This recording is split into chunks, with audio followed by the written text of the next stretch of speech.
नमस्कार दोस्तों, आज हमारे स्टूडियो में एक बार फिर से मौजूद हैं डॉक्टर नरेंद्र राठी जी, जो कि आईवीएफ और एएमएच सेंटर के फाउंडर हैं। डॉक्टर राठी इस फील्ड में एक प्रसिद्ध नाम है और इनका एक्सटेंसिव एक्सपीरियंस इनफर्टिलिटी ट्रीटमेंट्स और रिप्रोडक्टिव हेल्थ में एक रिवॉल्यूशन ला रहा है। पहले भी हमारे स्टूडियो में आकर सर ने अपनी इनसाइट वैल्यूएबल इंफॉर्मेशन हमारे साथ शेयर की और आज एक बार फिर सर हमारे साथ मौजूद हैं और आज फिर हम जानेंगे आईवीएफ और एएमएच से जुड़ी एडवांसमेंट्स के बारे में और कुछ टेक्निक्स के बारे में। तो मिलकर स्वागत करते हैं डॉक्टर साहब का। डॉक्टर साहब, आपका बहुत बहुत स्वागत है।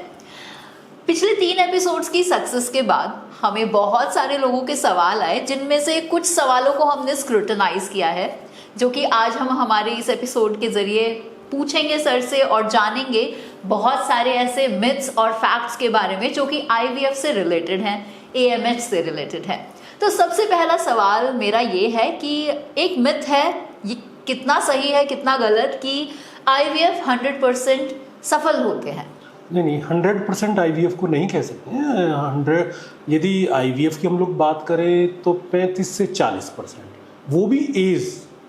यदि आपकी एज 25 से 35 के बीच में है तो ये रेशियो आता है। यदि आप 40 से ऊपर बढ़ रहे हैं तो घट के आपके 10 में से 2 मरीज, मतलब 20% पे आ जाएंगे। और यदि आप 45 से ऊपर हैं तो 10 में से 1 या 2 मरीज ही मुश्किल से मतलब कर पाते हैं, वो भी यदि आप डोनर एग के साथ जा रहे हैं तो समय बहुत महत्वपूर्ण होता है कि सही समय पे सही निर्णय लिया जाए। तो एज को आप समझिए और जैसे जितना जल्दी हो सके, यदि आप आईवीएफ के लिए जा रहे हैं तो आईवीएफ आप करा सकते हैं, पर जल्दी एज में जाएं, लेट एज में ना जाएं। ये ना समझें कि 48 साल के बाद या 50 साल के बाद, जैसे कुछ पेशेंटों के फोन भी आते हैं कि जी एज 50 हो गई है, रिजल्ट ना के बराबर है डोनर एग के साथ में। यदि हमने एग बाहर से भी लिया तब भी रिजल्ट नहीं है। रिजल्ट 25 से 35 के साल में बहुत बेहतरीन रिजल्ट मिलते हैं और रिजल्ट आप सोच के चलें तो वही 40 के आसपास, 40%। तो आईवीएफ एक तरह की चिकित्सा है। तो इस चिकित्सा के अंदर डिफरेंट माध्यम हैं, किस तरीके से हम लेंगे। तो अगर ये लोग कहते हैं कि 100% सक्सेस रेट आईवीएफ में मिलता है तो ये गलत है। ये गलत है बिल्कुल। तो आईवीएफ की चिकित्सा के बारे में हमें कुछ बताइए सर। आईवीएफ में हम लोग करते हैं, पहले हस्बैंड की कुछ जांचें होती हैं वो करते हैं, स्पर्म की जांच करते हैं, और साथ साथ में लेडीज़ के जो जांचें होती हैं जिसमें एग की जांच है या एएमएच टेस्ट है, मेन एएमएच पे डिपेंड होता है, और साथ साथ में जो हार्मोन्स हैं उनकी जांच करते हैं। और जांच करने के बाद में जैसे ही मेंसेस आता है तब हम पेशेंट को बुलाते हैं और करीबन 15 दिन की प्रक्रिया होती है जिसमें कुछ स्टिमुलेशन के लिए हार्मोन्स दिए जाते हैं। तो इसके बाद में जो एग होते हैं उनको हम निकालते हैं, उसे पिकअप बोलते हैं, और इसके बाद में स्पर्म लेके लैब के अंदर उसका भ्रूण तैयार किया जाता है, एम्ब्रियो तैयार किया जाता है, और फिर ईटी मतलब एम्ब्रियो ट्रांसफ़र किया जाता है, और फिर 15 दिन वेट किया जाता है उसके लिए, क्या नाम है, रिजल्ट के लिए। और फिर जो रिजल्ट आता है वो पॉजिटिव ही आता है, यही कह के चलेगा। जी ठीक है ना। एक मिथ और है कि आईवीएफ ट्रीटमेंट में लोगों को महीनों तक या फिर सालों तक दवाइयाँ खानी पड़ती है, ये कितना सही है? नहीं, 1 से 2 महीने का टाइम आप लेके चलें। किसी भी मेडिसिन कहीं भी खा रहे हैं, चाहे आयुर्वेदिक की मेडिसिन खा रहे हैं, एलोपैथ की मेडिसिन खा रहे हैं, तो ये समझ के चलें। अब जैसे कभी आपने सुना होगा एक चिकित्सा होती है आयुर्वेद में, उत्तर बस्ती, उसके बारे में भी हम लोग कहते हैं। उत्तर देने का मतलब, उत्तर का मतलब आंसर देगी आपको। देगी कितने महीने में? 2 महीने। कोई भी ट्रीटमेंट करें आप, 6 महीने 8 महीने बिल्कुल ना करें, 2 महीने। तो 2 महीने आप लेके चलें और 2 महीने के बाद में आप देखें रिजल्ट आपको मिल जाते हैं। नहीं तो आप अपना डॉक्टर बदल दीजिए, दूसरे डॉक्टर के पास में जाइए, सलाह लीजिए, कॉज ढूंढिए क्या कारण है। जैसे आप कॉज पे जाएंगे आपको रिजल्ट मिल जाएंगे कि भाई ये कारण है और इसका इलाज ये है। तो भटके ना, और अच्छे जो सीनियर डॉक्टर हैं उनसे सलाह लें, जिनकी मतलब जिन्हें करते हुए काफ़ी टाइम हो गया, जैसे 20 साल हो गए। जैसे अभी आप नया आईवीएफ सेंटर खुला है, मत जाइए। जो 20 साल से 25 साल से, आप उनके पास जाइए, उनके पास अनुभव होता है, जो आपको बताएंगे वो सही बताएंगे। और कम से कम 2-3 आईवीएफ सेंटर वालों से भी सलाह लें। यदि हम भी कोई बात करें तो हमारी भी बात को 2-3 से सलाह लें। मैं तो ये कहता हूँ कि हाँ, किसी पे विश्वास मत कीजिए, सबसे सलाह लीजिए, फिर जो आपका मन करे वो कीजिए। एक मिथ ये भी है कि यदि किसी महिला के पीरियड्स, मेंस्ट्रुअल साइकिल रेगुलर नहीं है, कुछ फ्लक्चुएशंस आती हैं उसके अंदर, तो उसको कंसीव करने में प्रॉब्लम होती है, तो क्या उसे पहले ही आईवीएफ सेंटर जाकर अपनी चेकिंग करानी चाहिए या फिर इसका क्या है तरीका? देखिए, यदि मेंसेस 21 से 31 दिन के बीच में आ रहा है आपका, तो वो मेंसेस हम लोग सही मानते हैं। मतलब कोई कहने लगे 25 दिन में आ रहा है या 28 दिन में आ रहा है, तो वो 21 से 31 दिन, ये बिल्कुल ठीक है।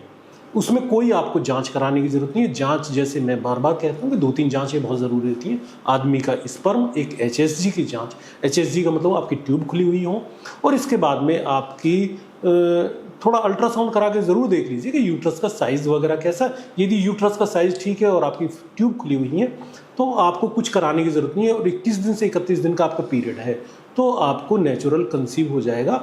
और शादी के यदि 2 साल हो गए हैं तो ज़रूर आपको आईवीएफ सेंटर जाके अपने टेस्ट करा लेने चाहिए। और आईवीएफ हम लोग इसलिए बार बार कहते हैं, अच्छा डॉक्टर मिल जाए तो आईवीएफ में भी जाने की ज़रूरत नहीं होती। यदि कोई सीनियर डॉक्टर है और ध्यान दे रहा है तो आप नज़दीक के डॉक्टर से भी आप मिल सकते हैं। ऐसा कोई ज़रूरी नहीं होता कि आईवीएफ में एक प्रक्रिया होती है, वहाँ रोज़ यही काम हो रहा होता है तो वहाँ ईजी होता है, टेस्टिंग भी हो जाती है।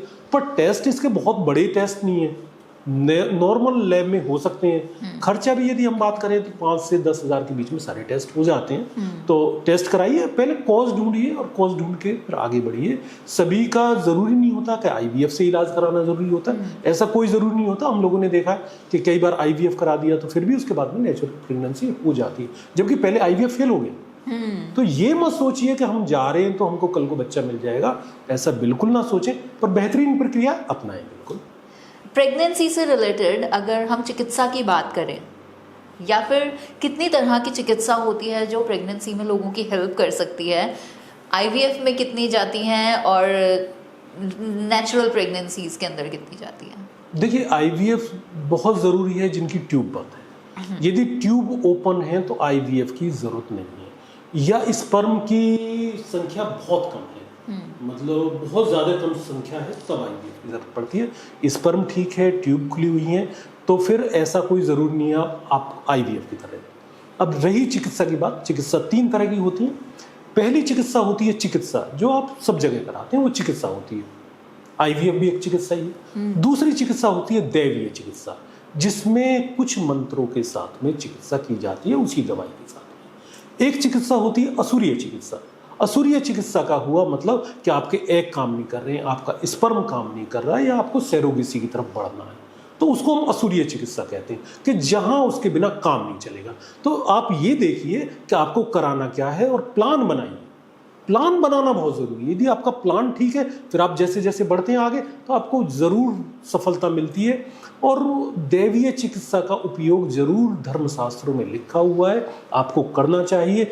मेरे पास में भेषज रत्नावली बुक है जो रखी हुई है, ये हज़ारों साल पुरानी बुक है, और इसमें पूरा एक चैप्टर दिया हुआ है। मतलब आप यदि चैप्टर की बात करें तो ये 719 नंबर पेज है, तो वहाँ से शुरू होता है। तो उसमें हर मास की भी चिकित्सा है, जब प्रेगनेंसी हो जाती है उससे पहले कैसे हमें चिकित्सा करनी है पूरा दिया हुआ है। तो उन चिकित्सा का उपयोग आप 1 से 2 महीने आप करके देखिए, आपको रिजल्ट मिल जाते हैं। हाँ, ज़रूरत पड़ती है तो आईवीएफ कराइए, ज़रूरत पड़ती है तो फिर सैरोगेसी तक भी जाना चाहिए आदमी को। और पुनर्विवाह की आजकल ज़रूरत नहीं होती है। लोग देखते हैं कि दूसरी शादी कर लेते हैं, उसकी बिल्कुल भी ज़रूरत नहीं पड़ती है। तो आप सैरोगेसी से भी माँ बन सकते हैं। और अब क्या ज़रूरत है, प्लान बनाना, प्लान ज़रूरी है। तो प्रॉपर प्लानिंग के साथ अगर आगे प्रोसीड करेंगे तो सक्सेस हो सकते हैं। एक मिथ और है कि आईवीएफ के बाद जब भी आप आईवीएफ करवाते हैं तो आपको ट्विंस या फिर ट्रिपलेट्स ही होंगे। हाँ, ऐसी संभावना बहुत रहती है। वो मजबूरी भी है हम लोगों की। मजबूरी ये होती है कि पेशेंट का पैसा लगा लो, कम से कम 1 लाख से 2 लाख के बीच में खर्चा आता है। अब 1 लाख से 2 लाख रुपए खर्च हो रहा है तो उसको बच्चा हो जाए। आईवीएफ के लिए क्यों आया कि भाई इसको बेबी हो। हमारे ऊपर भी प्रेशर होता है कि भाई डॉक्टर रिजल्ट दे। तो जनरली 3 का ट्रांसप्लांट हम करते हैं, 3 एम्ब्रियो का। जब हम 3 एम्ब्रियो का ट्रांसप्लांट करते हैं तो उसमें कितने बच्चे इम्प्लांट हो रहे हैं वहाँ, मतलब यूट्रस में, तो इसके बारे में हम लोग कुछ नहीं कह सकते। यदि फर्टिलिटी बहुत अच्छी है और यूट्रस पकड़ता है तो 2 बच्चे हो सकते हैं, आपको 3 भी हो सकते हैं, 1 भी हो सकता है, और 3 रखने के बाद में 1 भी नहीं हो सकता। अब ये देखिए, तो इसलिए जब आप आईवीएफ के बारे में सुनते हैं तो 2 या 3 के बारे में इसलिए सुनने को मिलता है क्योंकि हम रखते ही 3 एम्ब्रियो। जब आपके 3 बच्चे हमने रखे हैं तो तीनों चल गए तो 3 आपको बच्चे हो जाएंगे, नहीं तो 2 भी हो सकते हैं, 1 भी हो सकता है और 1 भी नहीं हो सकता है। अब जैसे कुछ लोग आप कहते हैं कि जी हमें तो 2 कर दीजिए, तो हम लोग उसमें यही कहते हैं कि 2 हो सकते हैं, अब ये आपके भाग्य का है। हम 2 रख सकते हैं, 3 भी रख सकते हैं आपको। अभी एक डॉक्टर साहब आए थे तो वो कहते हैं नहीं सिंगल रखिए, तो अब उनको जब रखे गए 3 बना के तो उनको 1 नहीं हुआ, तो बड़े नाराज भी हुए। फिर कहने लगे नहीं कि अब तो दोबारा भी 1 ही रखिए, कहीं 3 हो गए तो क्या होगा। तो हमने कहा ऐसा नहीं है। तो तब भी 3 रखे गए थे, तब उनके 2 बच्चे हुए, उनके 2 बेटे हुए। तो मतलब वो कह रहे थे कि नहीं मुझे सिंगल ही चाहिए। तो कि कैसे होगा, मतलब उस बात को लेकर परेशान थे। तो अब डिलीवरी भी होगी, कुछ दिन बच्चे खैर उसमें रहे, नर्सरी में रहे, तो 2 बच्चे दिए भगवान ने, तो 2 होंगे। तो इस ये मिथ है, उसमें ऐसा कुछ नहीं है, मतलब मिथ नहीं है, ये सच्चाई। मतलब ये डिपेंड करता है कि कितने अडॉप्ट करेगी बॉडी। ओके, आईवीएफ से पैदा हुए बच्चे कमज़ोर होते हैं या अनहेल्दी होते हैं? नहीं, वो आईवीएफ कोई प्रक्रिया नहीं है, आप इस बात को समझिए। हम लोगों ने किया क्या, कुछ इंजेक्शन आपको दिए, आपके जो आपके अपने एग वही हमने इम्प्रूव किए। इसके बाद में स्पर्म भी आपका ही है, वो हमने सिर्फ 3 से 5 दिन लैब में रखे, भ्रूण बनाया, एम्ब्रियो बनाया और वो ट्रांसफर कर दिए। तो उसमें डॉक्टर का क्या है, कुछ भी नहीं है भाई। आपका जो था वो हमने 3 दिन सिर्फ रखा है और वो वापस यूट्रस में हमने रख दिया है। तो उसमें जो यदि आप देखिए लंबे हैं तो बच्चा भी लंबा होगा, छोटे हैं तो आपका बच्चा भी छोटा होगा, ठीक है। जेनेटिक कोई चेंजिंग कुछ नहीं करता और ना ही डॉक्टर कोई जेनेटिक कर सकता है, मतलब चेंज कुछ नहीं हो सकता। एक और मिथ है कि आईवीएफ सिर्फ महिलाओं के लिए ही होता है और पुरुषों का इसमें कोई रोल नहीं है। देखिए 50-50 होता है। आप सोचिए ना, स्पर्म की 23 गुणसूत्र स्पर्म से आते हैं, 23 गुणसूत्र एग से आते हैं। हाँ, अब यूट्रस अलग से है जो हम सबका घर है, जिसमें हम लोग सब पैदा होते हैं, वो सिर्फ लेडीज के पास है जी। तो उसकी भी एक अपनी भूमिका है। तो उसमें यदि यूट्रस में दिक्कत है तब तो मतलब ज़रूरी है कि भाई लेडीज़ की मतलब कह देते हैं, जिम्मेदारी किसी की नहीं है। अब समस्या है वो तो पूरे परिवार की समस्या है। तो आप इसको इस तरह से देखें, भाई अभी ये समस्या है, लेडीज़ और जेंट्स का इसमें कोई मतलब नहीं है। हाँ, दिक्कत कहाँ है उस पर आप डिस्कस कीजिए। अभी हमारे पास पेशेंट आया था, मेल स्पर्म था, स्पर्म नहीं निकला। टीसा हम लोग उसमें करते हैं, तो टीसा किया तब भी स्पर्म नहीं निकला। अब ये कहने लगे ये आदमी जिम्मेदार है इसके लिए, तो वो कहना गलत है। तो अब भाई कोई चीज़ नहीं है तो नेचुरल नहीं है, तो जब जो चीज़ नहीं है तो उसके लिए व्यवस्था की जाएगी। वहाँ डोनर स्पर्म ले लेते हैं लैब से, उसी तरह का ले लेते हैं जैसा उसका हस्बैंड। तो देखिए समस्याओं पे समाधान मतलब बैठ के चर्चा करनी है और चर्चा करके फिर निकालना है कि भाई क्या सही है क्या करना, सॉल्यूशन और प्लानिंग के हिसाब से। अभी जो कि प्लानिंग से एक और चीज़ आई और ये पता लगा कि फीमेल का रोल एक्चुअली ज़्यादा होता है। तो ये कहना गलत होगा कि मेल्स की कोई भूमिका नहीं है, बट है एक्चुअली। तो ये एक मिथ ये भी आता है इस बात से कि आईवीएफ की जो प्रेगनेंसीज होती हैं या फिर आईवीएफ की जो प्रक्रिया है वो बहुत दर्दनाक होती है। ये कहाँ तक सही है? मेरे हिसाब से ये भी मिथ है, झूठ है ये बात, ऐसा कुछ नहीं है। कोई प्रक्रिया ऐसी नहीं होती। जब हम तो जैसे अपने यहाँ सेंटर में देखते हैं तो हम लोग तो एनेस्थीसिया में तो एग नहीं लेते हैं, तो बेहोश कर दिया पेशेंट को, पता ही नहीं चला। अच्छा, ईटी भी जो क्या नाम है एम्ब्रियो ट्रांसफर करते हैं वो भी बेहोश करके करते हैं, पता ही नहीं चलता। मेरा पेशेंट वाला टीसा वाला था, मैंने क्यों नहीं कराया आपने इतने दिन से, वो कहने लगा तो मुझे तो बहुत डर था कि पता नहीं क्या करूँ। मैंने कुछ हुआ कि कुछ नहीं हुआ, पता भी नहीं चला। जी।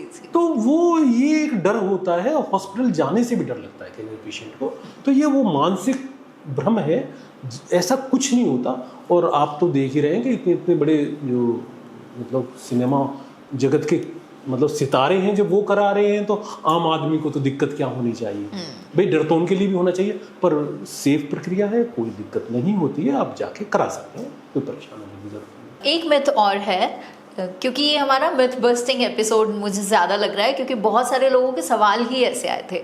आईवीएफ की प्रक्रिया या फिर आईवीएफ क्या सिर्फ उन लोगों के लिए है जिनकी उम्र 35 साल से ऊपर है? नहीं, देखिए तब करा लेना चाहिए। ठीक है, मतलब आपको देखिए शादी आपकी यदि 25 साल में होगी किसी की, 5 साल तक बेबी नहीं हुआ। तो अभी आगरा का एक पेशेंट था, अब वो कह रहा है 7 साल हो गए मेरी शादी को और ट्यूब बंद है। तो ट्यूब बंद है तो आईवीएफ होगा कि नहीं, ट्यूब खुलवा दीजिए। तो ऐसा संभव नहीं है। अब उसके लिए आईवीएफ बनता है, दी बेस्ट प्रोसीजर है। तो यदि शादी को 5 साल आपके हो गए हैं, उम्र कुछ भी हो आपकी, मेन ये है कि शादी के कितने दिन हुए। यदि शादी के 2 साल के बाद आपको बच्चा नहीं हो रहा है तो आपको किसी भी सेंटर में जाके अपनी जांच करा लेनी चाहिए, आपको कारण ढूंढना चाहिए। यदि कारण कोई नहीं मिल रहा है और डॉक्टर कह रहे हैं कि आपको आईवीएफ बनता है तो आपको आईवीएफ करा देना चाहिए, डॉक्टर से डिस्कशन करना चाहिए। आपके एग नहीं बने या आपका स्पर्म ठीक नहीं है, ये 2-3 ही वजह होती हैं। तो ये वो नहीं है कि भाई 5 साल हो गए तभी कराएं। यदि 2 साल के बाद में कॉज मिल रहा है, भी ट्यूब बन है, आप जाके 2 साल के बाद ही करा लीजिए, या 35 साल हो गए तभी कराएं आप। तो वेट ना करें, जितना वेट करेंगे आपको परेशानी होगी, जितना जल्दी जाएंगे आपको सफलता ज़्यादा मिलेगी। तो ये कहना बिल्कुल गलत है कि सिर्फ 35 साल के ऊपर वालों के लिए आईवीएफ है। अगर आपकी उम्र उससे कम है तो भी आप जा सकते हैं, लेकिन एक सही रीजन होना चाहिए करवाने का। आईवीएफ से बच्चों के अंदर क्या जेनेटिक बीमारियां हो सकती हैं? जेनेटिक का तो इसमें कोई रोल ही नहीं है। मतलब यदि आपके जेनेटिक में पहले ही कोई खराबी है तो बच्चे में दिक्कत आएगी। आईवीएफ से कोई परेशानी नहीं होती। तो क्या आईवीएफ के अंदर जेनेटिक्स को इम्प्रूव भी किया जा सकता है? तो जो हमारे शास्त्रों में देखा है हम लोगों ने, तो उसमें डीएनए पे मेडिसिन काम करती है। जैसे अभी सब होता है हैबिचुअल अबॉर्शन, कि बार बार गर्भपात होना। तो जनरली हम लोग ये देखते हैं कि उसमें डीएनए का ही रोल होता है और जेनेटिक की वजह से ऐसा होता है। तो हम लोगों ने ये देखा, जब हस्बैंड और वाइफ को दोनों को हम लोग दवाई खिला के कंसीव कराते हैं तो ये इस तरह की प्रॉब्लम नहीं आती है। पेशेंट हमारा एक एम्स में भी गया था, वहाँ भी टेस्ट हुए थे। कई बार जेनेटिक मिलता भी नहीं, कुछ बीमारियों में मिल जाता है। मतलब अभी यदि हम लोग कहें कि अभी रिसर्च चली रही है, मतलब बहुत ज़्यादा रिसर्च आगे नहीं बढ़ पाई है, पर आयुर्वेद का बहुत बढ़िया इसमें रोल हम लोगों को नज़र आता है। जो हम लोग मेडिसिन दे के करते हैं तो इसमें मतलब हमारे आईवीएफ के रिजल्ट भी बढ़ते हैं। जेनेटिक प्रॉब्लम भी जो आती हैं उसको भी हम लोगों ने देखा है। 2 महीने का मेडिसिन आप कोर्स कीजिए और इसके बाद में आप आगे बढ़िए, तो रिजल्ट दी बेस्ट है। और आजकल सभी को बच्चा हो सकता है, ये सबसे बड़ी अच्छी बात है। मतलब आजकल कोई भी आदमी ऐसा नहीं होगा जिसको बच्चा नहीं होगा। हाँ, यदि उसकी प्लानिंग गलत है तो बात रही दूसरी, नहीं तो यदि प्लानिंग सही है तो उसको बच्चा हो सकता है आजकल, और हम लोग करके दे सकते हैं। जी। ये मतलब बिल्कुल हम लोग आश्वस्त रहते हैं कि कोई आए और वो बच्चा करके लेके जा सकता है। हाँ, बशर्ते वो आगे बढ़े। जी। तो एक मिथ यहाँ पे ये भी रेज होता है कि आईवीएफ जो है वो बहुत महंगी प्रक्रिया है और आम लोगों की पहुंच से बाहर है। थोड़ा गरीब लोगों के लिए तो कह सकते हैं, जो बहुत गरीब हैं उनके लिए तो कह सकते हैं। पर एक यदि 15-20 हज़ार रुपये भी आदमी कमाता है तो कुछ दिन पैसे इकट्ठे कर सकता है, तो 1.5 से लाख के 2 लाख के बीच में हो जाती है। तो कोशिश करें कि कुछ पैसे और इकट्ठे करके थोड़ा सा और रुक जाए, तो 2 बार का सोच के चले कि मुझे ज़रूरत पड़ी तो 2 बार करा लूँगा, तो 2-2.5 लाख में 2 बार का पैकेज मिल जाता है। पैकेज में बात करें, जी। जब भी जाए तो पैकेज में बात करें, एक्स्ट्रा ये नहीं कि भाई अभी हम बाद में बात करेंगे। आप जाओ, पहले दिन बात करो पैकेज में, और जैसे ही आप पैकेज में बात करोगे तो आपको डील अच्छी मिलेगी। मैं डील ही शब्द कहूँगा क्योंकि वो काउंसलर बैठे होते हैं, तो काउंसलर जो आपसे बात करता है उससे आप बात करें और अच्छी डील लें। 2 बार का पैकेज लेके चलें, और 2 बार में जनरली हो जाता है जो हम लोग देखते हैं। जैसे 40% बताया, तो यदि 20% और बढ़ जाता है दूसरी बार में तो 60% हो गया। तो 60% बहुत अच्छी एक रेंज है कि भाई सभी को बच्चा हो जाए। एक सवाल ये भी है कि आयुर्वेद में जो एक टर्म है पुत्र जीवक, इसका क्या महत्व है?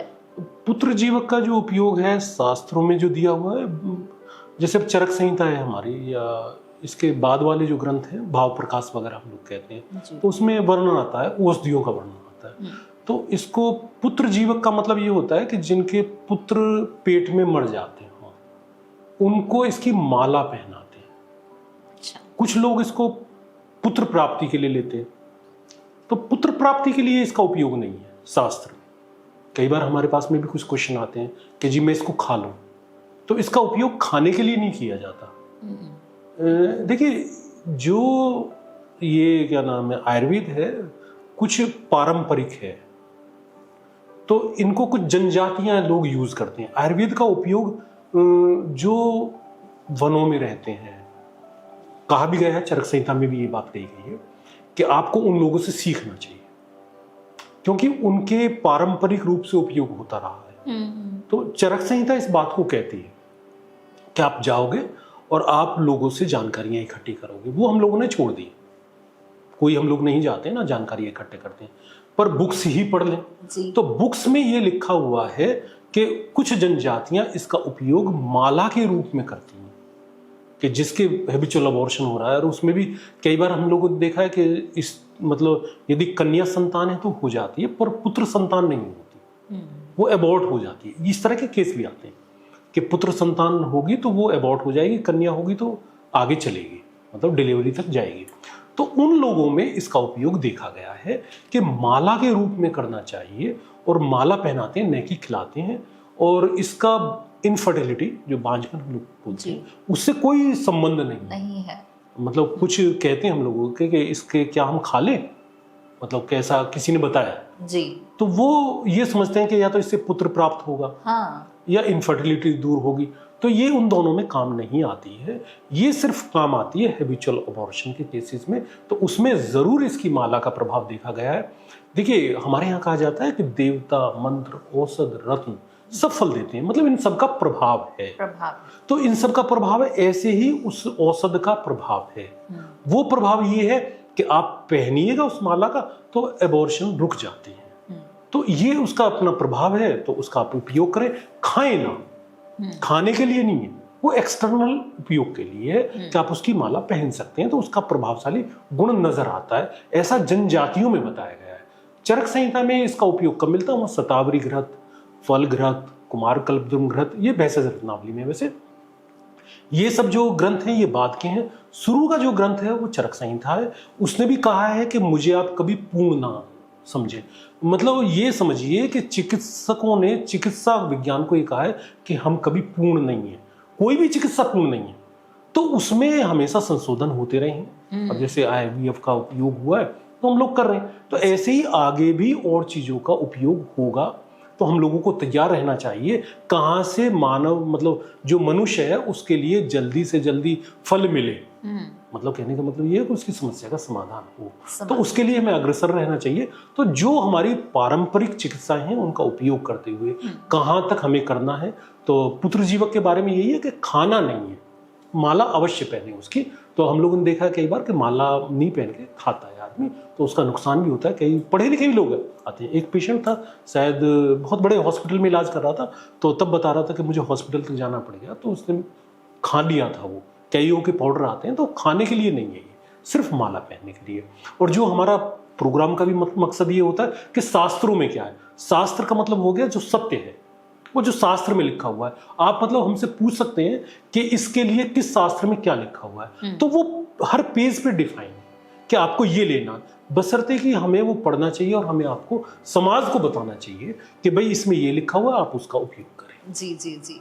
तो पुत्र जीवक सिर्फ पहनने के लिए, धारण करने वाली चीज है, आपको इंजेस्ट नहीं करना है हमसे। क्या संतान प्राप्ति के लिए लोगों को ज्योतिष विद्या की भी मदद मिल सकती है? ज्योतिष विज्ञान को हम लोग कहते हैं नेत्र विज्ञान। ऐसा क्यों? वो दिखाई देता है।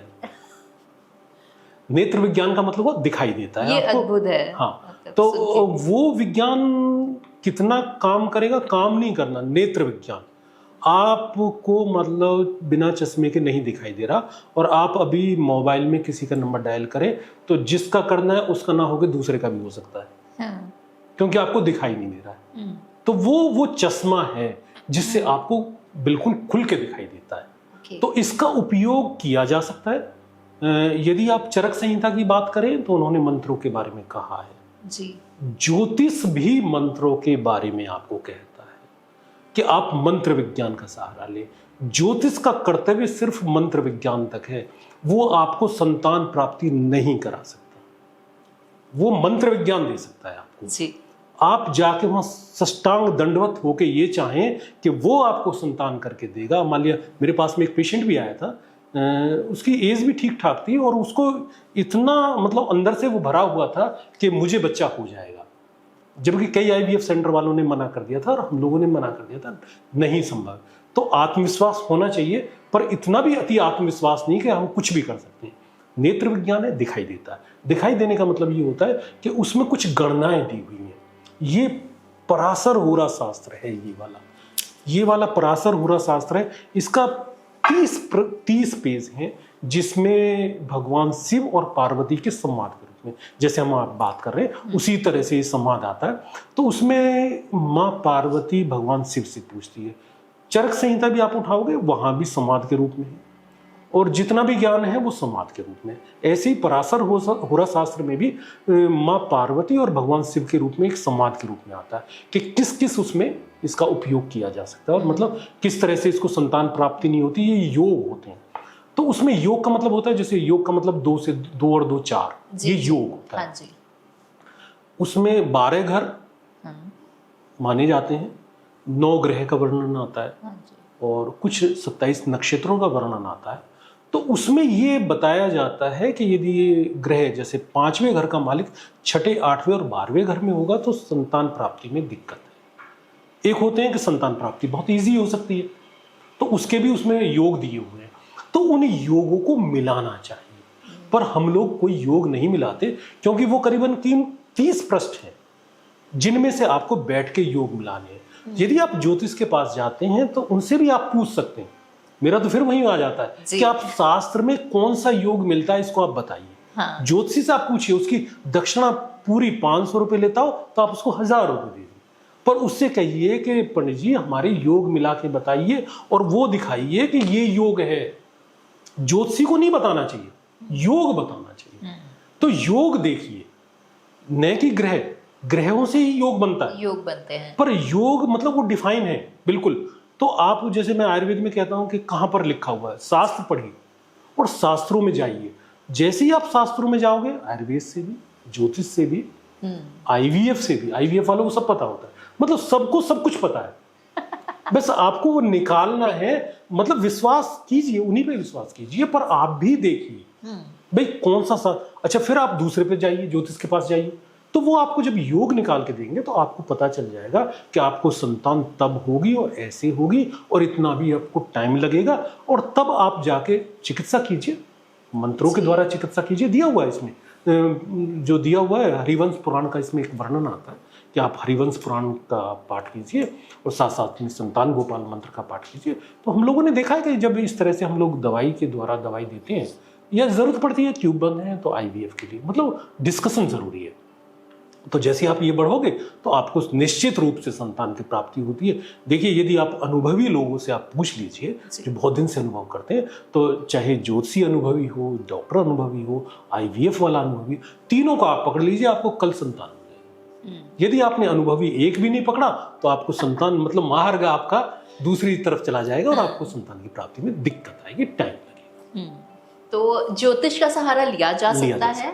ज्योतिष शास्त्र के अंदर बहुत सारी चीजें हैं जो पहले से आपको बता सकती हैं कि कब सही समय आने वाला है। एक सवाल और है डॉक्टर साहब, ये बहुत ही इंटरेस्टिंग सवाल है। लोग चाहते हैं कि उन्हें पुत्र की प्राप्ति हो, तो अगर हम ज्योतिष शास्त्र की बात करें और आयुर्वेद की बात करें और साथ ही आईवीएफ की बात करें, तो इन तीनों के अंदर कितनी पॉसिबिलिटीज हैं कि किसी को पुत्र की प्राप्ति हो? देखिए, चरक संहिता का एक वाक्य है, उसमें लिखा हुआ है, ये बुक्स को कोट कर रहा हूँ, चरक संहिता में आप पढ़ना चाहें तो पढ़ सकते हैं, कि आपका जो कर्म है उस कर्म के द्वारा भाग्य को बदला जा सकता है। आप सब सुनिएगा कि विशेष कर्म के द्वारा, कर्म के द्वारा नहीं, विशेष कर्म के द्वारा आपके भाग्य को बदला जा सकता है। मतलब देखिए, कौन आता है जब आपको, मतलब जब पहली संतान एक पुत्री होगी तो हर आदमी का मन होता है एक पुत्र भी हो। पहली संतान जो होती है उसको भी हम पुत्री कहते हैं, उसको पुत्री नहीं कहते, पुत्र ही कहते हैं, पहला बेटा हो या बेटी हो। तो पहली संतान जो होगी वो मंजूर होती है, सभी को मंजूर होती है। फिर एक मन होता है कि हमारे भी पुत्र हो और हमारे घर में भी मांगलिक कार्य हो। मांगलिक कार्य का मतलब हुआ कि हमारे भी बहू आए, उनके भी बच्चे हों, हमारा घर आगे बढ़े। तो ये हमारे ज्योतिष शास्त्र में और आयुर्वेद में इसका वर्णन आता है।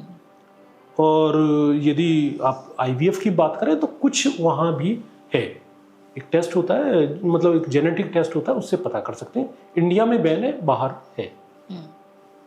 जहां तक अब नेचुरल की बात आए, तो नेचुरल की यदि बात आए कि हम लोग ज्योतिष से क्या देख सकते हैं, तो जैसे मैंने बताया कि वो नेत्र विज्ञान है। तो नेत्र विज्ञान का मतलब वो दिखाई देता है। अब जैसे राहु पंचम में हो तो पुत्र संतान में कई बार कुछ लोगों, सबको नहीं, कुछ को दिक्कत होती है। इसी तरह से बुध पंचम में हो तो कई बार कन्या संतान ज्यादा होती है, ये देखा गया है।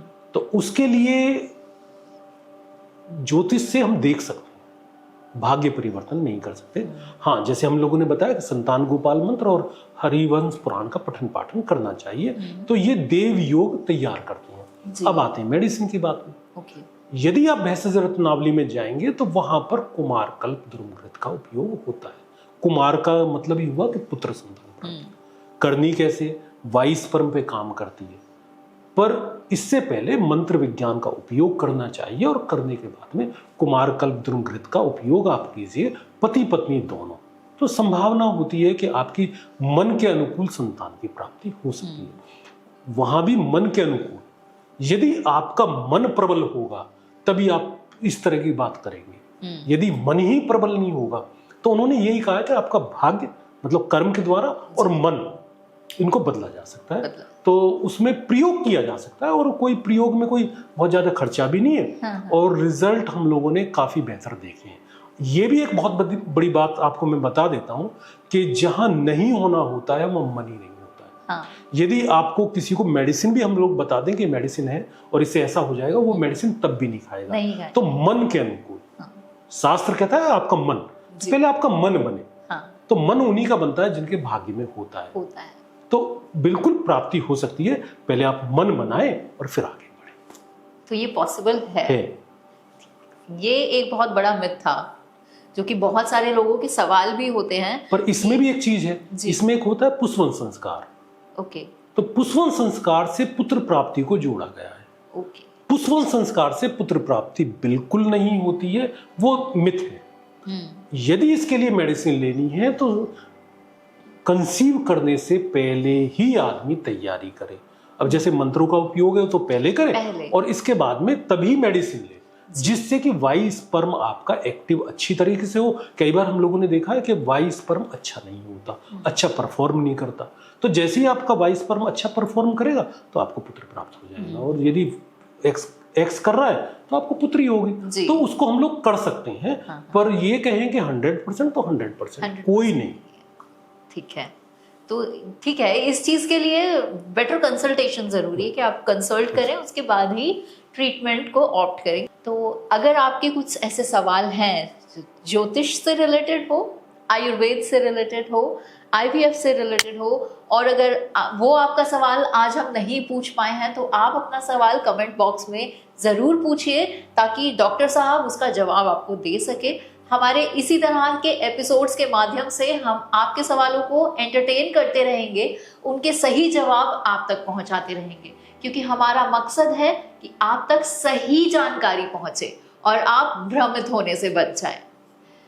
तो डॉक्टर साहब, आप कुछ अंत में कुछ बोलना चाहेंगे हमारे व्यूअर्स को, कोई फाइनल वर्ड्स? देखिए, आजकल संतान प्राप्ति बहुत बड़ी चीज़ नहीं है, मतलब परेशानी ज़रूर है, और एक तो सही समय पे सही निर्णय लें, सबसे ज़रूरी ये है।